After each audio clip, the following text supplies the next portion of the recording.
सबैजनालाई नमस्कार। Welcome to YouTube my च्यानलमा मेरो परिचय म दिन गइरहेछु। मेरो नाम चाहिँ भुवन भट्टराई हो। मेरो जन्मस्थान चाहिँ झापा जिल्ला हल्दीबारी गाउँपालिका वडा नम्बर 5 हो। मेरो एजुकेसनको कुराबाट चाहिँ म कक्षा 12 पास गरिसकेको।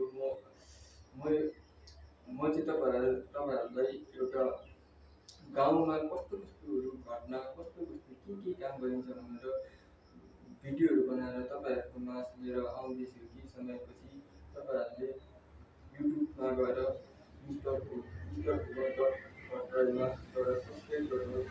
जब कि मैले नयाँ भिडियोहरू लिएर आउँदाखेरि तपाईँहरूको युट्युबमा चाहिँ नोटिफिकेसन तपाईँहरूको युट्युबमा अगाडि नै मैले ल्याएको भिडियोहरू चाहिँ आउँछ र तपाईँहरूले यो भिडियोलाई लाइक, कमेन्ट, सब्सक्राइब, सेयर गर्नु भनेर आशा गर्दछु।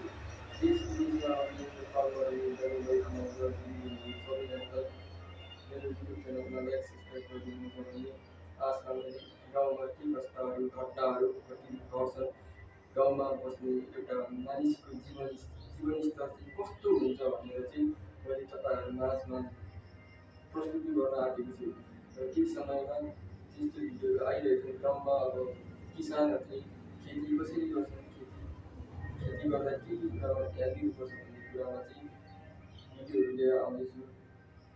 सबैजनाले हेरेर साथ दिनुहोला र त्यो भिडियोमा कतिपय कुराहरू जानेको हुँदैन र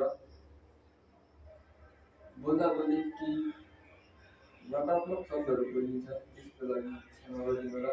र फर्स्ट टाइम युट्युब भिडियो लिएर आउँदैछु। सुरुमा कसैलाई पनि आउँदैन र बिस्तारै भिडियोहरू बनाउँदै जाने क्रममा चाहिँ बिस्तारै सिकिँदै गउँछ। मान्छे जन्म लिएपछि कसैले पनि केही आउँदैन। जब बच्चादेखि लिएर ठुलो वयस्को उमेरसम्म बिस्तारै बच्चा जन्म लिन्छ। जब हिँड्ने वयस्को अवस्थामा चाहिँ उसले बिस्तारै आमा बाबादेखि सिक्दै बिस्तारै उसको ज्ञानको वृद्धि विकास हुँदै जान्छ। र त्यस्तै मैले पनि भर्खरै हालसालै युट्युब च्यानल खोलेको छु। मलाई पनि भिडियो बनाउन आउँदैन, मजाले कन्टेन्टहरू दिन आउँदैन र बिस्तारै बनाउँदै जाँदैछ। बिस्तारै कन्टेन्टहरू राम्रो दिँदै जाँदैछु, तपाईँहरूलाई दिँदै जान्छु। र अहिले हालसालै भिडियो बनाउँदाखेरि केही मेरा कमजोरीहरू हुनसक्छ, त्यसको लागि क्षमा चाहन्छु। र एउटा भाइ सम्झेर, एउटा गाउँको भतिज सम्झेर सबैजनाले सेवा गरिदिनु। र युट्युब च्यानल खोल्नुको मेरो मेन उद्देश्य चाहिँ के हो भने, जब म एकजना साथीसँग चाहिँ अब युट्युब च्यानल खोल्नुपर्छ होला भनेर चाहिँ मैले सल्लाह गरेँ। युट्युब च्यानल खोल्नु, गाउँमा के गर्छु, एउटा गाउँमा विभिन्न भएको घटनाहरूको विभिन्न भिडियोहरू लिएर आउँ, विभिन्न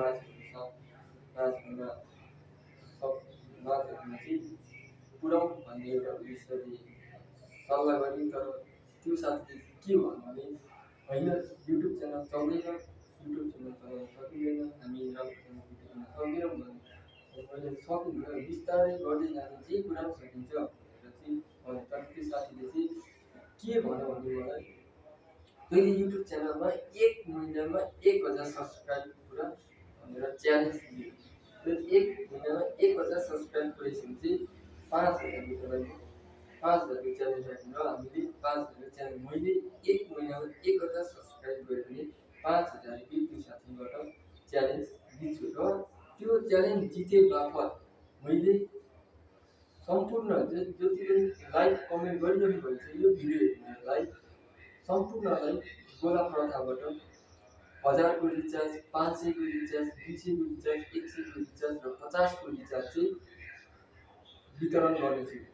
कमेन्ट मार्फतबाट छानेर रिचार्ज वितरण गर्नेछु। र अरू बाँकी रहेको पैसा चाहिँ जसरी विभिन्न भिडियोहरू बनाउन जाने क्रममा केही खर्चहरू हुन्छ, त्यसमा मेन्टेन गरिन्छ। र तपाईँहरूको साथ पायो भने 1000 सब्सक्राइब पुऱ्याउन मलाई 1 दिन पनि लाग्दैन, 1 घन्टा मात्र लाग्छ। जब 1 घन्टामा तपाईँहरूले मलाई साथ दिनु हो भने 1000 भएपछि सब्सक्राइब 1 लाखसम्म पुग्छ।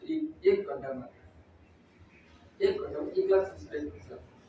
त्यसरी थोपा थोपाबाट मिलेर समुद्र बन्यो। त्यसैले जति पनि भर्खरै नयाँ युट्युब च्यानल खोल्ने सोचमा हुनुहुन्छ, खोल्नु भएको छ भने हामी जति पनि नयाँ युट्युब च्यानल खोल्ने मानिसहरूले चाहिँ सबैजना एकजुट भएर एकअर्कालाई सपोर्ट गरौँ र यो च्यालेन्ज तपाईँहरूको हातमा छ। मैले जित्नु या हार्नु तपाईँहरूको हातमा छ। मैले जितेको खण्डमा तपाईँहरूलाई कमेन्ट मार्फत लाइक सेयर गरे मार्फतबाट गोलाबाट छानेर 1000, 500, 200, 150 को रिचार्ज चाहिँ तपाईँहरूमा हुन्छ दिनेछु र त्यो रिचार्ज च्यालेन्ज जिते बापत त्यो रिचार्ज दिँदाखेरि पनि म को पाउनुभयो भनेर सबैजनाले पाउनुभएको मान्छेसहित भिडियो लिएर आउनेछु। हस्त नमस्कार, सबैजनाले साथ दिनु होला।